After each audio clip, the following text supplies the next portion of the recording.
Okay, hi everybody. Here we are in Cosmic Fire Webinar Commentaries number 17B. We're in this compilation, Paths of Higher Evolution Compilation, which combines a number of the references on the 7 paths of higher evolution.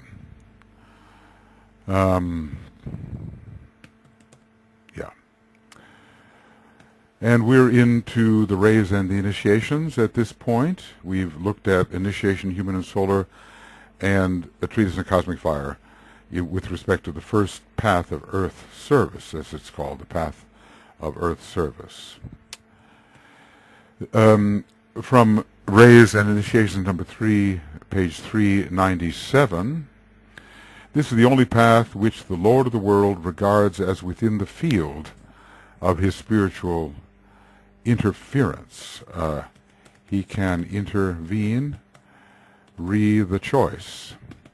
He reserves the right to retain in the service of the hierarchy and consequently of humanity and the subsidiary evolutions those masters he regards at any one time as essential to the work to be done. And I think initiates of the 6th degree have been largely retained at this time, registering their choice, but not moving on. In other words, still concentrating upon the earth scheme and its needs. So this he does by asking them, here it is, to record their decision when taking the 6th initiation, but to postpone moving on to one or other of the paths until he gives the word. So let's just say there is a greater retention at this time of those making the decision, passing through the initiation of decision, a greater retention because of the emergency. That's what I understand from some of the writings, and maybe we'll run into them. But all those upon the path of earth service have recorded a decision to take a path other than the path of earth service. Now, does this mean that if you tread the path of earth service, you necessarily fight your way onto the path of the solar logoi and go directly there, or that other paths will lead eventually to that path? This we do not know yet. So until he gives the word to pass on. This word he has lately given in the case of the Buddha, who has expiated his most understandable mistake and will now go forward in his own good time, and presumably when he decides to do so, on to the path which will lead him to his rightful field of expression. Apparently no longer the path to Sirius as was earlier intended. In due time, though not for some time, the Christ will move forward to the place which calls him, and the Master KH will assume the role of world teacher, while the Christ as a bodhisattva has a longer than usual term, a term of 5,000 years instead of 2,500 years as world teacher. So we look like we're going to go through the entire age of Aquarius, so this will happen with the onset of the age of Capricorn. But since there are overlap periods involved, we cannot tell when. And the Buddha, too, at some point will pass before the Lord of the world with the Christ. We have to try to localize that in time to a degree. I had the sense that it was occurring later in the Aquarian age, but if the Buddha, in his own good time, is to move on, whence or whither will he move? And if the Christ and he are to meet before the Lord of the world at some point, when will that occur? So this has to be seriously considered. Master K.H., the world teacher in the age of Capricorn, is my understanding. All these moves present their unique problems. They produce vacancies in the ranks of the hierarchy which must be filled. And we remember the training to take vacant posts which will be instituted when humanity knows more about the hierarchy and their efforts. Okay. So they lead constantly to the inflow of new and powerful energies, for it must be recognized that these energies reach us along the paths leading to our planet as well as away from it. So, in a sense, these paths are a kind of higher analog to the Antakarana. Energies descend along the Antakarana, and the way of escape is made along the Antakarana. The invocative note of our united evolution at stated times and cycles sounds out and reaches those who are waiting for spiritual opportunity and service. The law of magnetic impulse is here involved. Also, I'm reminded of the invocation to the Buddhas of activity, but this goes, of course, beyond the planetary ring past knot and maybe even beyond the solar systemic ring past knot. They then follow the path to our planet for purposes of vitalization and service. From other spheres and planes, they emerge along the lines of their destiny and intention. And that intention we might call avataric. Oh, indeed. All right. I'm anticipating here. We then call them avatars or great enlighteners or planetary saviors or spiritual regents. They act at the request of Sanat Kumara, given on higher cosmic levels. So presumably beyond the cosmic physical plane, and even cosmic astral plane, maybe cosmic mental plane. So he's telling us about the two-way movement, paths away from our planet for training and paths of return. You kind of think of the solar angels, and they took a path to Sirius, or as human beings to be trained for solar angels, and they probably descend for service along the same path. We can wonder that, whether the solar angels, once trained, return along the same path as they left when human beings, intent on training to become solar angels. Okay, so anyway, the two-wayness, the two-way street, as it were, of these paths is emphasized here. And great beings, avatars, great enlighteners, planetary saviors, spiritual regents, all a kind of spiritual aristocracy, a high spiritual aristocracy returning for service. And maybe if they're avatars, returning for service with no particular benefit, it's not part of their training, it's simply an act of grace, an act of cosmic goodwill.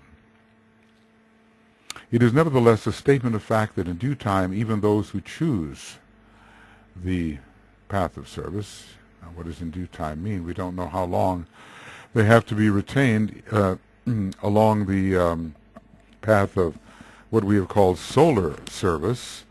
Great lives remain for very long spans of time, also not given.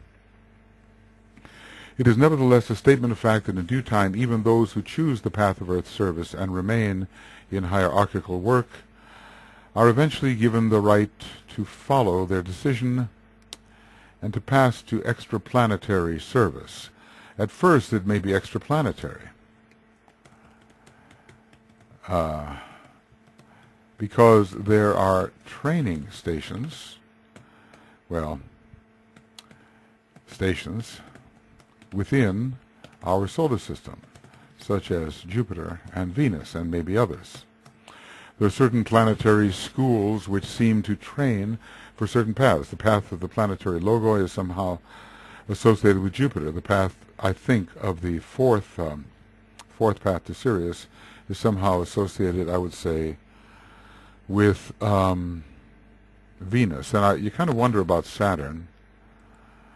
What about Saturn's relationship to the path of Earth service? After all, there is a green dragon, and Saturn is a lesser dragon, and relates to the third ray and that field of service where so much must be done, redeeming the third ray so that it comes in line with the second. The hierarchy, as we have seen, gives the needed training for that wider service. And the theme of what I might call the educational process to which the masters submit is unfoldment of the consciousness of relationships which lie beyond our planet. So this is a special type of training in preparation for the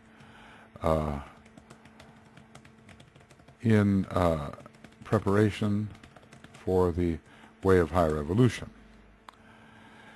A training, an educational process involving the unfoldment of the consciousness of the relationships which lie beyond the aura of our planet. Even as we study esoteric astrology and cosmic fire concerning the relationship of the three intimate constellations and the 12 zodiacal constellations and the ruling planets, we are in some sense understanding relationships, energy relationships which lie beyond our planet. Not, of course, in the way the master must, because he must do more than simply mentally understand.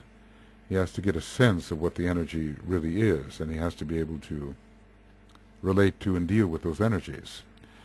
This is, in reality, a higher and more abstruse branch of the science of impression. Okay, so the masters in training will receive impression from these energy sources beyond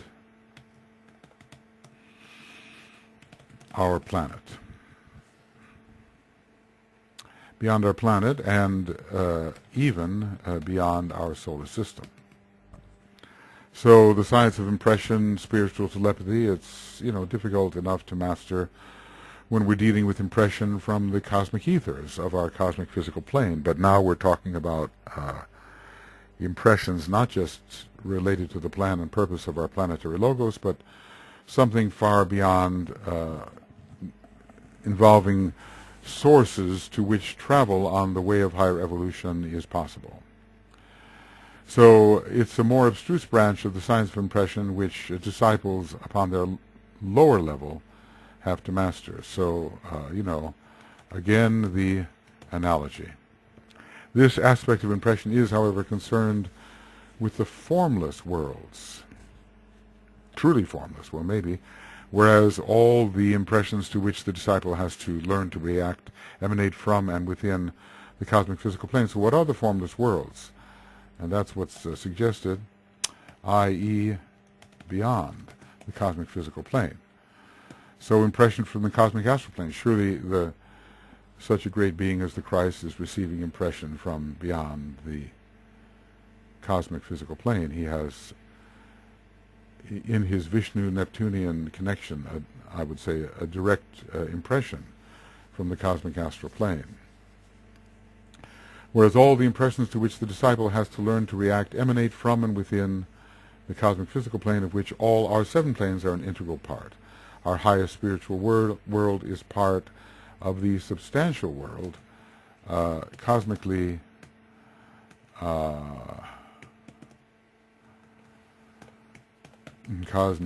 considered. And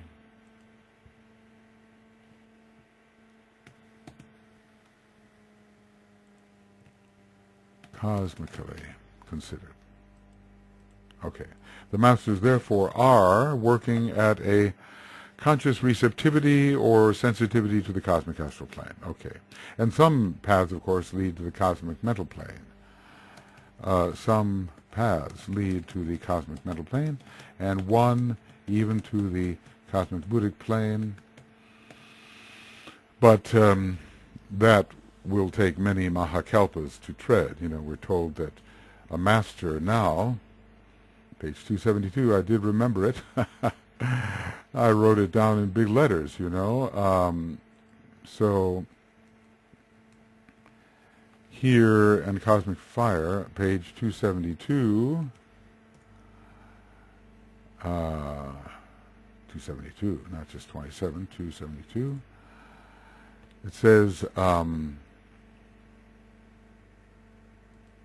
man is repeating, a heavenly man has his source outside the solar system, as man outside the three worlds of his endeavor. Namely, the source is egoic source and monadic source on the cosmic planes for a heavenly man. And has his main focal point on the second. A heavenly man has his source outside the solar system and has his main focal point on the second plane of the system, the monadic, and is seeking consciousness on the planes of the triad. This in relation to the cells in his body. This is so important. And I have to copy it. Page 271. So we'll say that a TCF, a heavenly man, and we have to get that straight. Put that in here. And this is Cosmic Fire 271. And it means that monadic plane, second plane, main focal point, most important focal point for a heavenly man planetary logos. Right.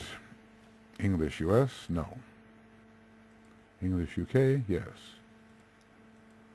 All right. Now this should be put into the treatise on cosmic fire, into the AAB extracts. I know it's a long title. Because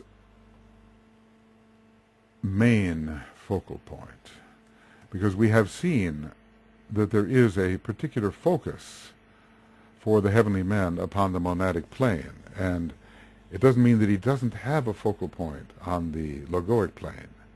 He will, but given his state of evolution, not yet a second degree, or at least our heavenly man, the heart center, or at least some correspondence with the heart will be important. All right. He developed consciousness on the three lower planes of the three worlds during the first solar system, again in relation to the cells in his body, not his own consciousness as a cell. Man is repeating his endeavor, that is the heavenly man's endeavor, up to the fifth initiation, which will bring him to a stage of consciousness achieved by a heavenly man in a much earlier Mahamanvantara, much earlier. In connection with the initiations, this should be carefully borne in mind. DK is giving so much clarity here, but it will be a while before we can really assimilate this and really understand that. A solar logos has his origin on a still higher cosmic level, has his main focal point on the cosmic mental plane, but is expressing himself through the three lower cosmic planes, just as man is seeking self-expression in the three worlds. Okay. Well, I've gone through this and I've done this. You know, doing it once, of course, is nothing. There's a very good cosmic fire group which has been led by Abraham Davidson and Terry Chivers and other students, and when they finished cosmic fire once, they started all over again. It seems like exactly the right thing to do, you know, not just to read it once, twice, 3 times, 5 times, but to study it intensively, repeatedly, and that will take maybe more than one life, I suppose. Okay, so that's something I wanted to capture. The capturing of references, you see, one day they all come together into a coherent picture. So masters are, as I was suggesting, working at a conscious receptivity or sensitivity to the cosmic astral plane. You could say a higher form of the science of impression. The source of the masters, therefore, are working on in relation to the cosmic astral plane, the source of the spirit or energy of love. Is it the spirit of love? Is it the noumenon of love for us? Noumenon of love? Perhaps. Anyway, it's such a high form of love, regardless of what it means relative to the love of the cosmic mental plane or cosmic buddhic. For us it is the supreme energy. There is a fundamental connection between the hierarchy, the source of expression of love on earth, and the cosmic astral plane. So this is the hierarchy in its Neptunian function.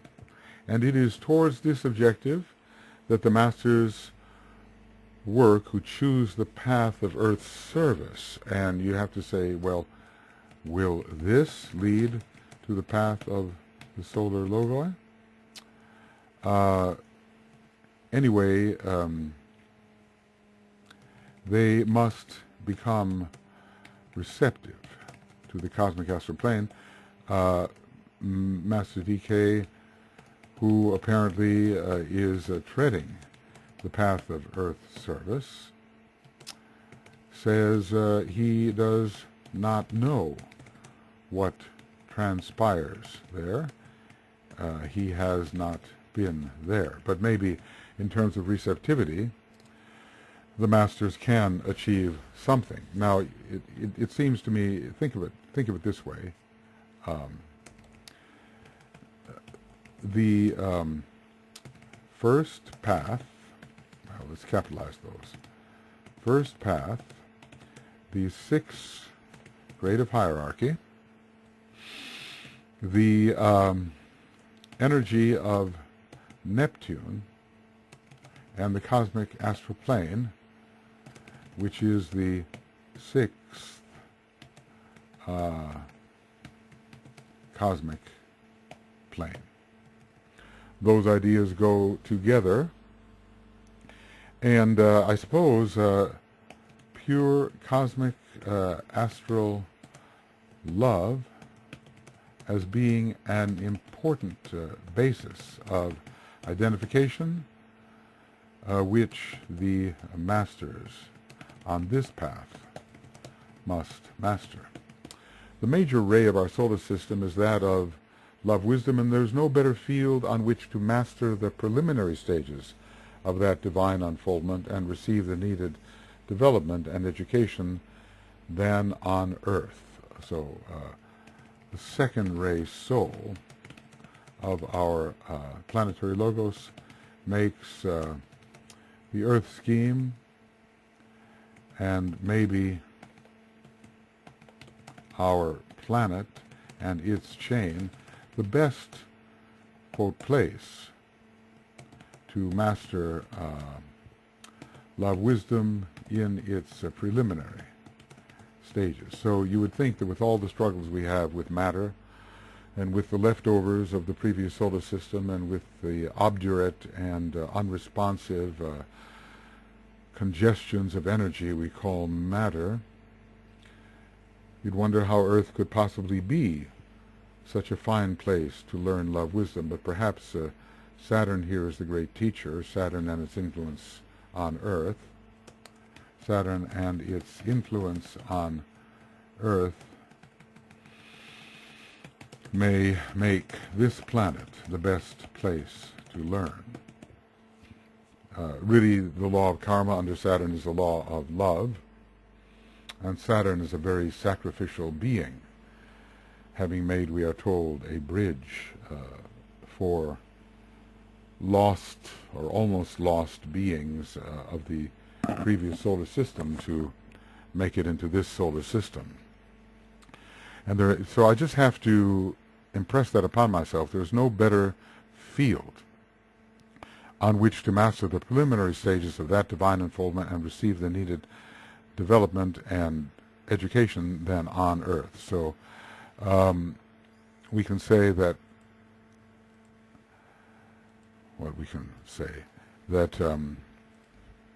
we adjudicators between the pairs of opposites here on Earth are learning love wisdom in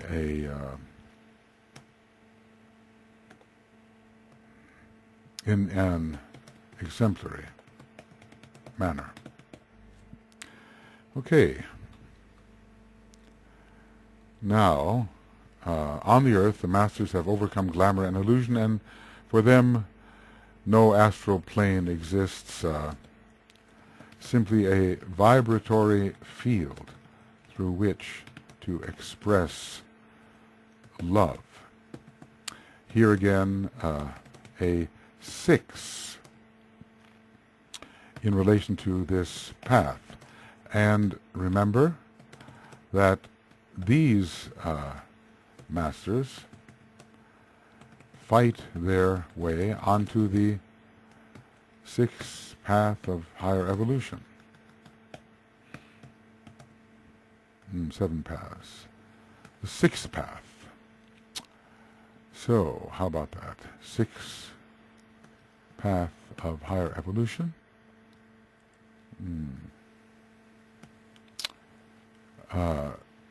6th path of higher evolution. So they fight their way on. So the number 6 is really powerful here.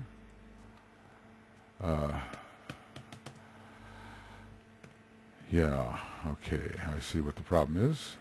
Okay. Right, needs just a little bit of correction.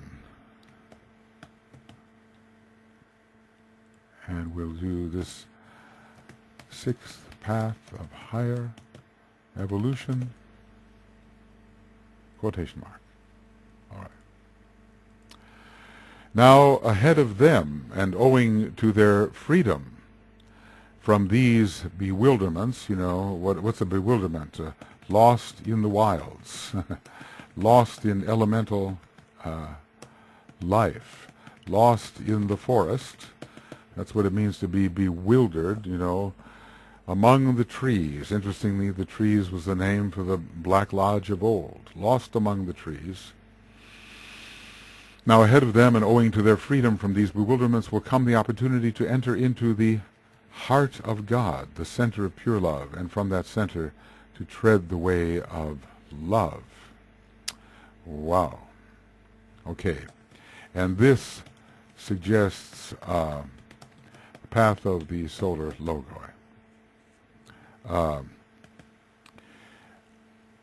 In our case, our solar logos is a love being, and treading the path to the cosmic buddhic plane. So even a purer form of love, cosmically considered, is present. So the number 6, they will have the opportunity to enter the heart of God. So we are thinking of the solar logoic heart center, etheric heart center, and beyond, because they will have many cosmic planes to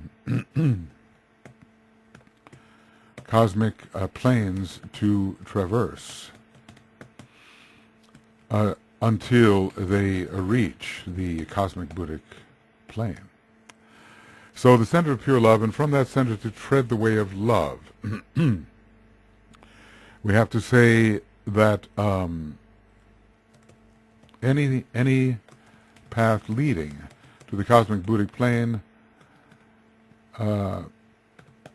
must be a path of love. And, that'll come into connection with the love aspect of the Pleiades, I suppose. There's a direct connection here with of our solar logos with the constellation Taurus and with the Pleiades as a source of love. Because the Pleiades are the only ones which, that's the connection. The Pleiades distribute cosmic buddhi, and our solar logos and other solar logoi are treading a path to the cosmic buddhic plane, so the Pleiades must be involved. There's no other source of cosmic buddhi that we are given, at least in relation to our local system. All these 7 paths lead either to the cosmic astral plane or to the cosmic mental plane according to the decision made at the 6th initiation. Well, in other words, it's not the decision that determines whether it will be the cosmic astral plane or the cosmic buddhi, or cosmic mental plane. It is the path itself which determines the plane of destination. Upon the cosmic astral plane there is no glamour, but instead a great vortex of energy, the energy of pure love under the domination of the law of attraction. But then we have to ask, then what are the higher members of the Black Lodge doing, focused on the cosmic astral plane, which, apparently is not entirely purified, but nevertheless is the source of pure love. But you kind of wonder, if there are hell sections of the systemic astral plane, then, or on the 7th level thereof, then what of the cosmic astral plane and the focus of the members of the Black Lodge? Anyway, it's just a correspondence, but it is interesting. It might be stated that the path of Earth service leads to the cosmic astral plane, but it must be said, maybe supposed, it must be said that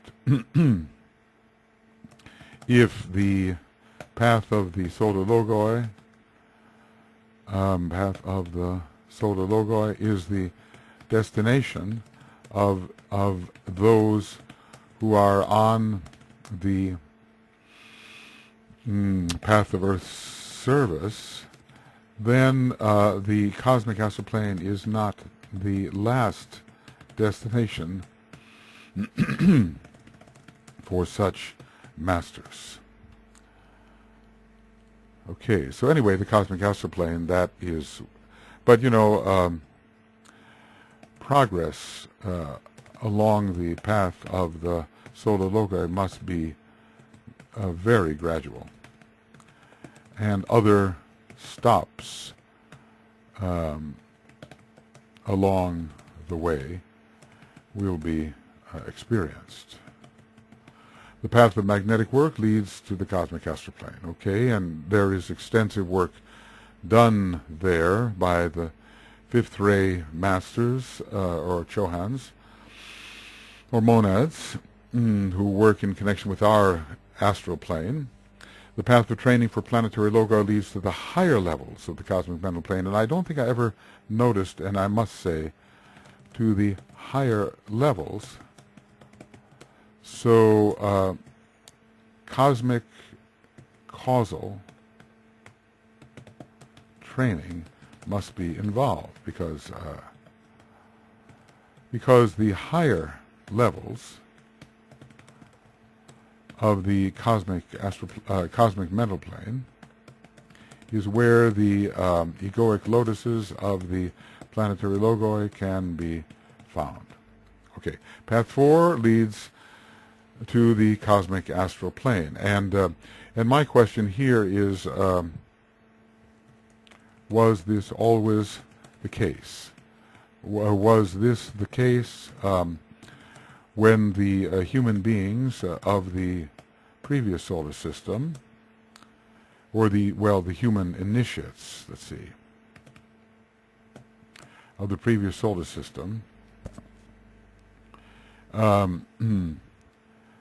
passed to Sirius for training as solar angels? So it seems that it is required, but if you think about that previous rather material solar system, and maybe there were only 5 planes active. I don't know. We're told 5 is the number of Brahma, 7 of Vishnu, and 9 of Shiva, in relation at least to the 3 major solar systems. So to pass thence to the cosmic astral plane for training is quite a leap. But it seems that one cannot really train as a solar angel on the cosmic physical plane in relation to Sirius, but one can ask the question, can one train on the cosmic physical plane when seeking to become a solar angel in the training program of Sirius?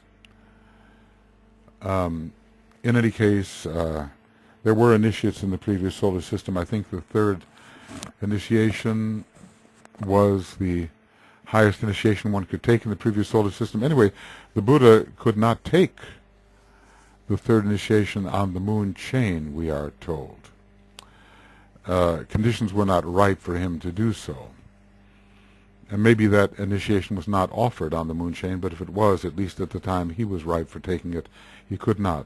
But what of the previous solar system? I guess we could, kind of ask,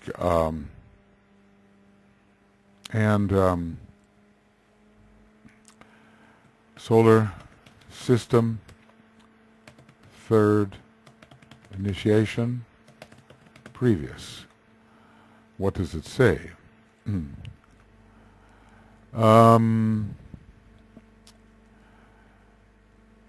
Well, the term 3rd is not here immediately.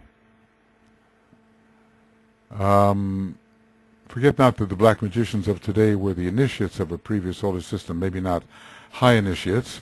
When the door of initiation is ready to open for the third time, the parting of the ways takes place. It's at ready to open, I think, past the midway point. Some follow selfish intention and the fixed determination to remain with the separative conditions of matter, and to others the divine will is clearly impressed upon them and becomes the motivating power for their life.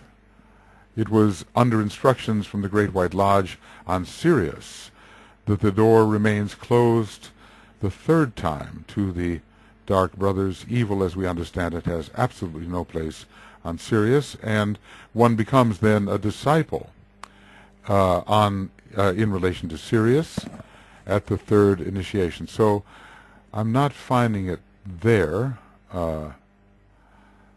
Third initiation, highest system. Well, maybe we can see there. Okay, that's not it. And this is not it. And this is not it. And this is not it. So, what about this? No. So maybe we're not going to understand at least what was the highest initiation which could be taken in the previous solar system, although it was, in a way, the first major. It would correlate with the number 3. It was the fourth solar system. Was it possible for a human being to take the third initiation in the previous solar system? Third initiation and third initiation system first. Let's see. Third initiation, application of the rod. The first of the 3 fundamental secrets of the solar system. No. All right, well, I'm not going to find it now. I have a feeling that the third initiation might have been possible. I also think the fourth initiation was possible on the moon chain, but it might be well to see whether that was the case. Fourth initiation, moon chain. In the third chain, the moon chain, we have an interesting fact. On the moon chain, the point of attainment for the individual was the arhat, or the fourth initiation. Well, we know that's interesting. So the Buddha could not take the third initiation at the time he was ripe for it, even though on the moon chain, even though the fourth initiation was possible for moon chainers. At least the arhat initiation was the highest. And so maybe we can say fourth initiation previous, or no, first, fourth initiation, moon, fourth initiation, solar system previous, none. Solar system first, maybe. It's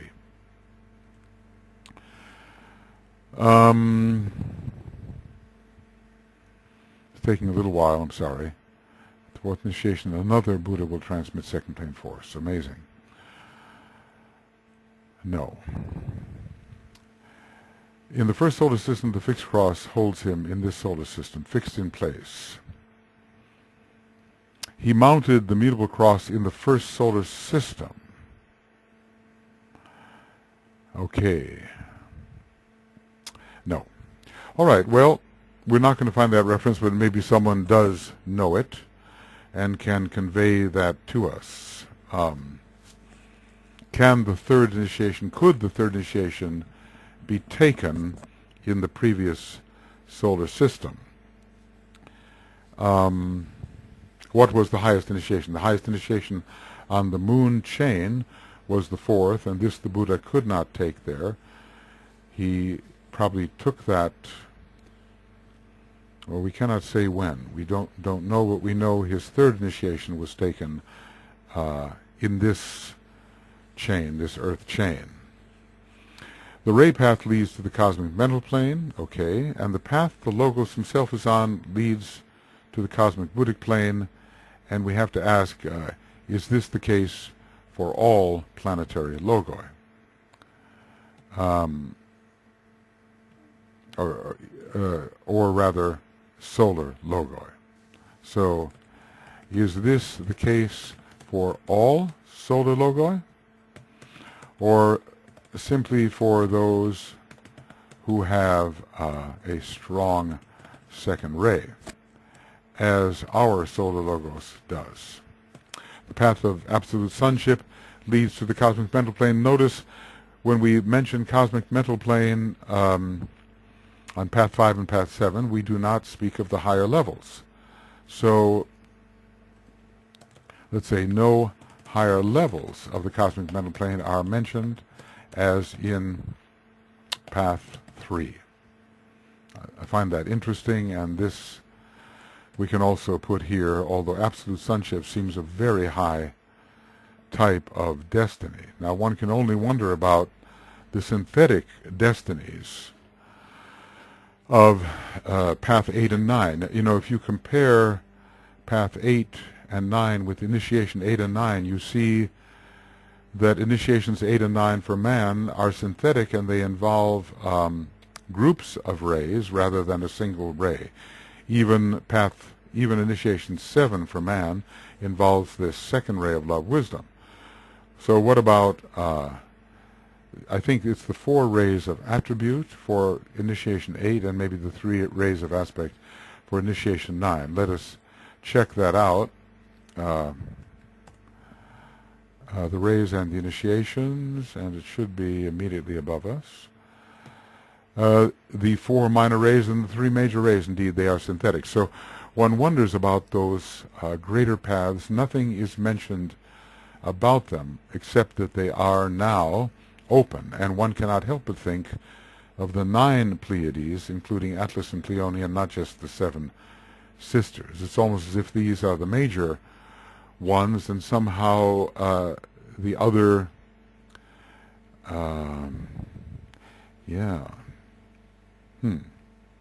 9 times 108 is 1072. 1072. Well, I'm thinking of connections here with our planetary logos. 960. Let's get back to our.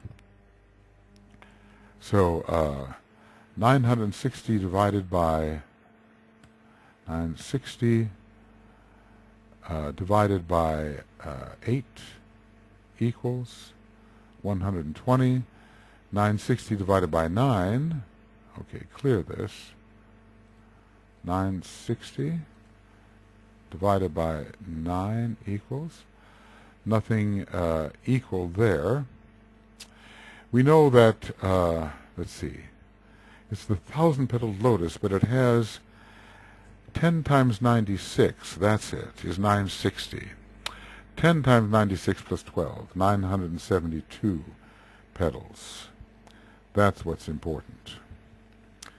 10 times 960, it's almost as if there are 10 tiers of petals in the head center, and added to it the central 12, 972 petals. Anyway, these are synthetic initiations, the 8th and 9th, and you wonder about the eventual synthetic paths. That could be very interesting.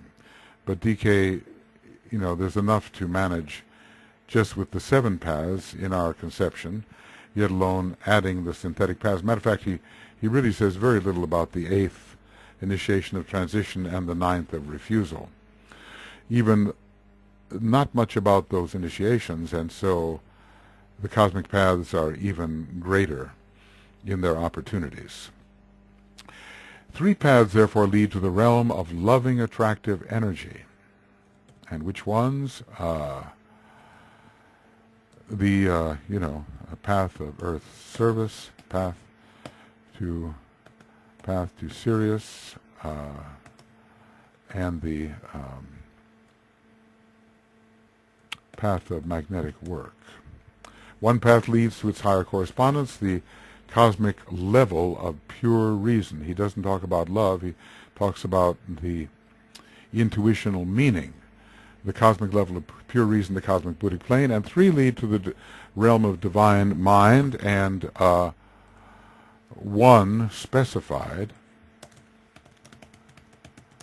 to the higher levels of the realm of divine mind.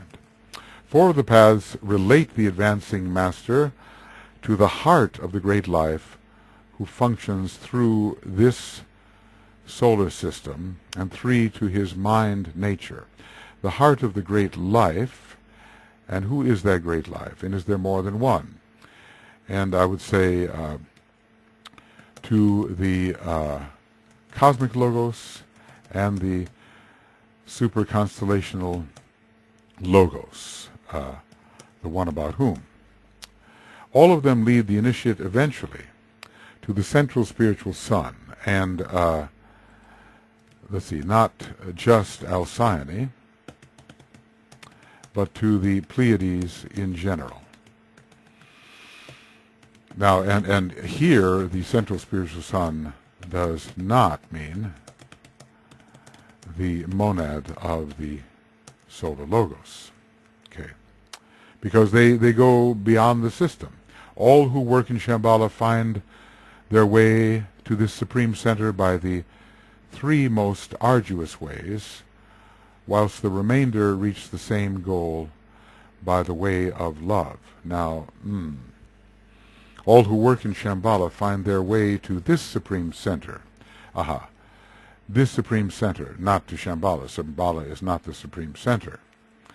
Okay, Shambhala is not the supreme center indicated,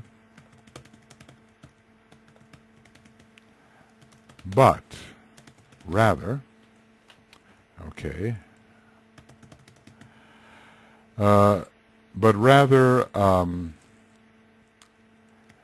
the Pleiades, or the central spiritual sun cosmically considered. But and what are the three most arduous ways, whilst the remainder reach the goal via the path of love? So what are the three most arduous ways? Well, I suppose the most arduous, I suppose, is the path of absolute sonship.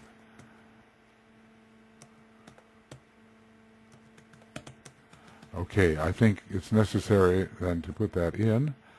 Path of absolute sonship. All right, maybe I thought it was so arduous one didn't need to put it in. Path of absolute sonship. Okay.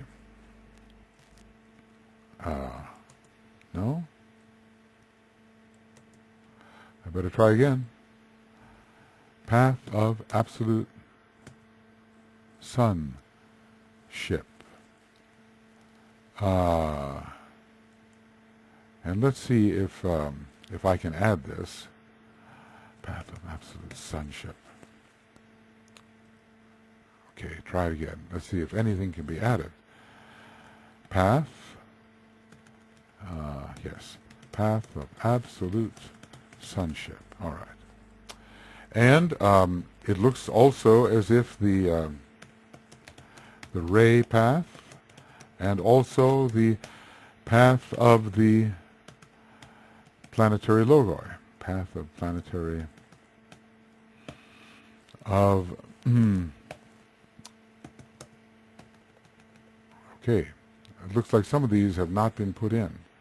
Path of the planetary logoi.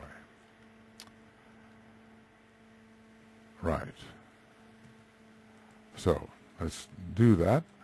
And path of the planetary logoi. I know we've had to pause a bit to do these. All right. Path of the planetary logoi. Yes, maybe these are the three most arduous paths, but one wonders whether the path of the solar logoi would not be extremely arduous as well. What are the three most arduous ways? Are they, or while the others reach the same goal via the way of love? Well, it appears that the way of love is less arduous than the ways which involve the hardline rays, or at least the first ray is involved with Shambhala and is suggesting the treading of certain paths. Absolute sonship and the ray path, yes. But why is the path of the solar logoi not arduous? Why is the path of the solar logoi not arduous? Yet it is a path of love. Apparently so. Okay, we're reaching that point. The unfoldment of the will has much to do with their decision. It must not be thought that those masters who are on the first, third, and fifth rays, for instance, follow the path numerically the same. Well, no, we learn of the second path, path of love, followed by fifth ray masters, and that the ray path is often followed by second ray masters. Such is not the case, nor that those who are predominantly on the second line of energy find the cosmic astral plane their goal. Such again is not the case. Their response and decision is based on the realization of cosmic need, a need of which you know nothing, any more than it is possible for you to comprehend the nature of cosmic evil. So cosmic need, within what greater system is this need detected? In the cosmic logos? In the one about whom not may be said? Anyway, their own qualities and cosmic need determine the path, and not the ray per se, because the ray actually becomes a kind of limitation. And at a certain high point, the monad can function on all the rays. The ray is a kind of a veiling limitation. So who are these? If they work in Shambhala, they find their way to the Supreme Center by the three most arduous ways. See, the suggestion is that the three most arduous ways are not paths of love, and we are given actually 4 paths of love. Well, 3 definitely paths of love, and 1 to the higher correspondence of love. So apparently the path of the solar logoi is not considered one of the most arduous ways, but since it's such a high path and one has to fight one's way onto it, you kind of wonder why. All right. Well, this is going to take a long time. This is the Cosmic Fire Webinar Commentaries number 17B. We're on page 25 of the 7 Cosmic Paths, 7 Cosmic Paths compilation. Oh, Paths of the, okay. To be called the Paths of Higher Evolution Compilation. As I say, the pages may change if I interpolate above, but at least this will give us some orientation, and we will begin a beginning of Cosmic Fire Webinar Commentaries 18A, page 25, on the Paths of Higher Evolution compilation. All right, friends, this is deep material. It requires that we use our imagination in relation to states of being and identification, which we are a long way from expression. But as DK sometimes says, perhaps some glimmer of realization may come to us, some orienting thought, some sense of the way by which we once descended, and most probably that is the way by which we must return. So we will move on and continue working on the path of Earth service. See you soon.